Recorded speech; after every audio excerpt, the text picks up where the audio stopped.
Tarot is a 2024 supernatural horror movie about a group of teenagers who are going to celebrate one of their friends' birthdays, and they rent the Airbnb in the Catskills of New York, 4 hours away from their campus. So they're celebrating, and all of a sudden they want more beer, but they're out, and it's really far from the nearest deli or grocery or wherever. So they said, you know what, there has to be beer somewhere or liquor somewhere in this house. So they start searching the house to see if the owners of this Airbnb have, liquor stored somewhere, and they see a locked door. They open this door and discover a basement, and it has all these weird items inside. And then one specific item is even weirder than the rest. It's a black box with a pentagram on top. And when they open it, they find tarot cards with interesting hand-drawn imagery of death and all these sick things on it.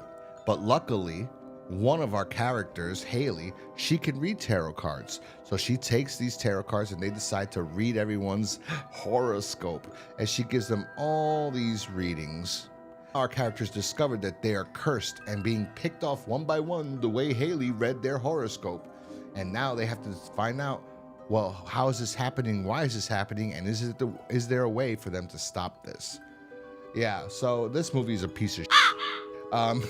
This is the worst thing I've seen all year. I was going to say this is worse than It's a Wonderful Knife, but I saw that one last year because that came out before Christmas last year. So yeah, this is terrible. This literally is the worst thing. And I've seen some pretty big pieces of garbage this year. I'm talking about even B movies from the 70s and stuff. I've watched them, and this is worse. This is literally worse. I'm going to get into spoilers in a second, but let me just say the only positives I could say about this, number one, is the acting. They are trying their hardest. The actors are trying. The writing is terrible. The dialogue's terrible, but they're trying their best. They're trying. I believe they're trying. Even Haley, who's the lead, I feel like she really has nothing, but she's trying. Like there's nothing. She's trying to emote and give things, but the dialogue is there's nothing there. There's nothing. There's no substance behind this entire film. That's the kid Ned from, well, he's not, his name is Spider-Man. The actor from Spider-Man, Tom Holland's Spider-Man, Ned, Spider-Man's best friend, Peter Parker's best friend. He's in this movie too. He's trying, he's annoying, but that's, I guess, why they cast him for this part, to be like that guy. And he's annoying, but he tries to. He's the best actor, I would say. I would say all the actors, they try, except the white guy. So that's the only positive. And some of the visuals are interesting, and I liked some of them. I don't know which characters there were. There were a few characters that resembled the cards that looked interesting, and I liked it. And some of the visuals worked. A lot of it didn't. There's a lot of visuals that just fell flat. The CG looked terrible. Especially there's a character, killer, the hangman, looks horrible. The astrologist, because that's a killer in this, she's horrible too. So that's it. That's the positive. There's nothing else. Here we go. Spoilers and to everything that sucks about this. This movie was, I don't know who, I think this was like pitched, financed off of the idea of making a diverse horror film that is going to be a quick cash grab about tarot cards that are haunted. That's what I guess the pitch was. And somebody, they must have blackmailed some producer or somebody, decided to write them a check to make this movie. It's directed by two people. That's why some of the visuals work and some don't, I'm imagining. And they also wrote the film with another writer who wrote nothing but this. So they probably can't deal with, any writer that works with these people are probably like, Jesus Christ, they're so annoying, they suck, they're horrible, or he's just, that I don't know. All I know is that this is garbage. The writing is terrible. Nothing makes any sense whatsoever. The conclusion to how to solve the problem comes out of nowhere, and at the end, it makes no sense whatsoever too, because one character that we were like, I don't know, I was kind of like, I wanted him to die. Well, Ned, Paxton. Anyway, let me get to this first.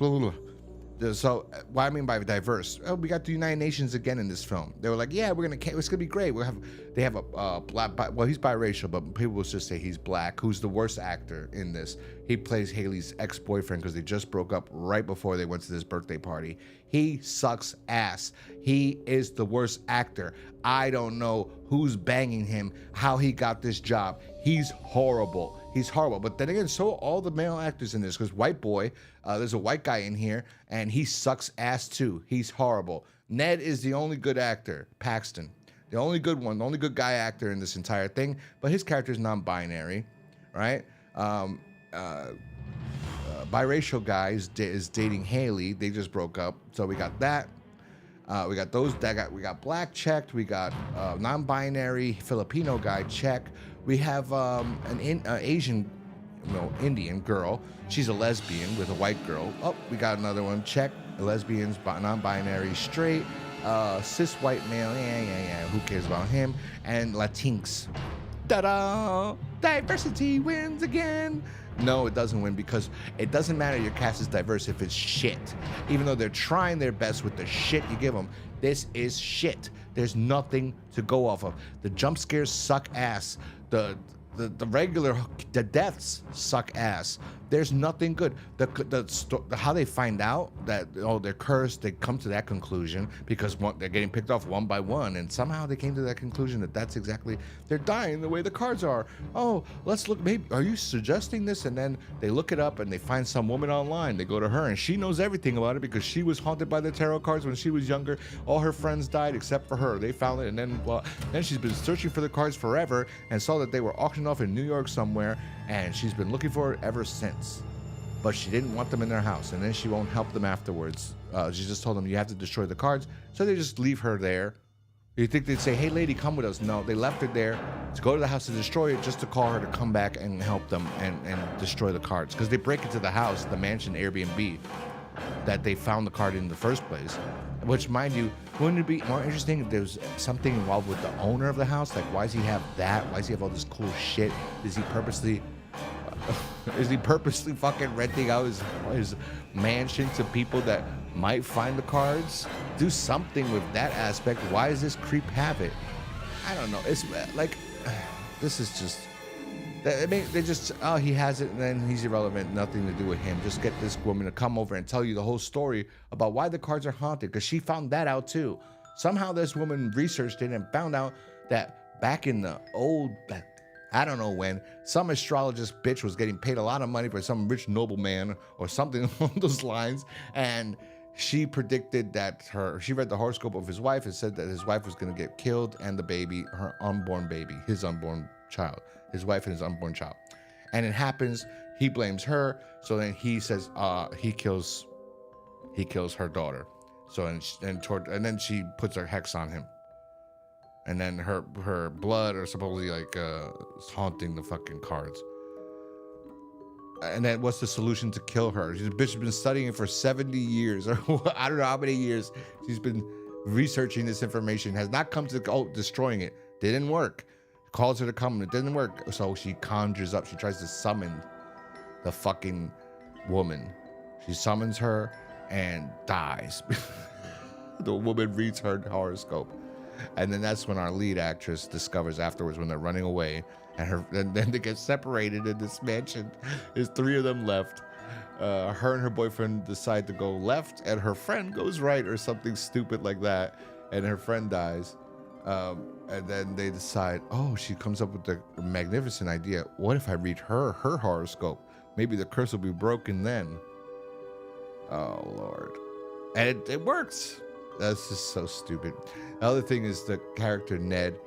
He was supposed to die, and we thought he did die. We didn't actually see his death, but we thought he died.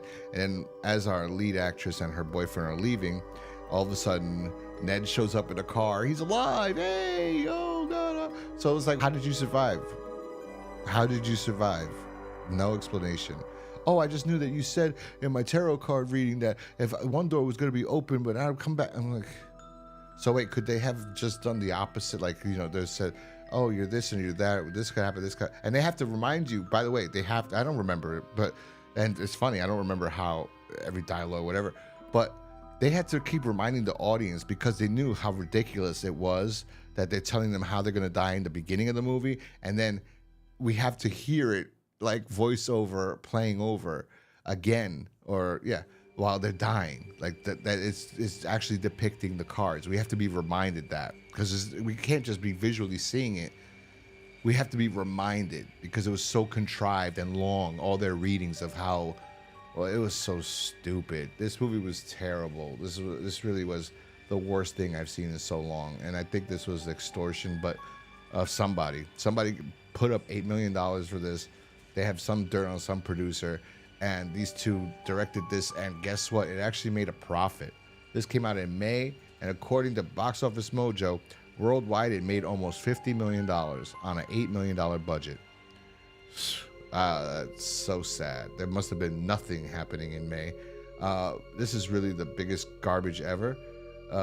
You know what? I'll say for once, diversity was the strongest thing about this film. That's it, because the acting was good. They were trying, but the writing was and not all of them were trying. I'm saying a few of them were trying. The boyfriend, Grant, horrible. The white guy, also, I guess they did this because they're catering to Gen Z. That's what their whole goal was, right? To try to get Gen Z to come see this movie. And I've read and heard many times before that Gen Z doesn't like seeing sex in movies anymore. So pathetic. But this movie, the most you get, and I don't even think the two lesbians kiss in this movie. I could have missed it. It was the holding hands and hugging. The white guy, the loser, terrible actor too, he hugs his Latina girlfriend good night.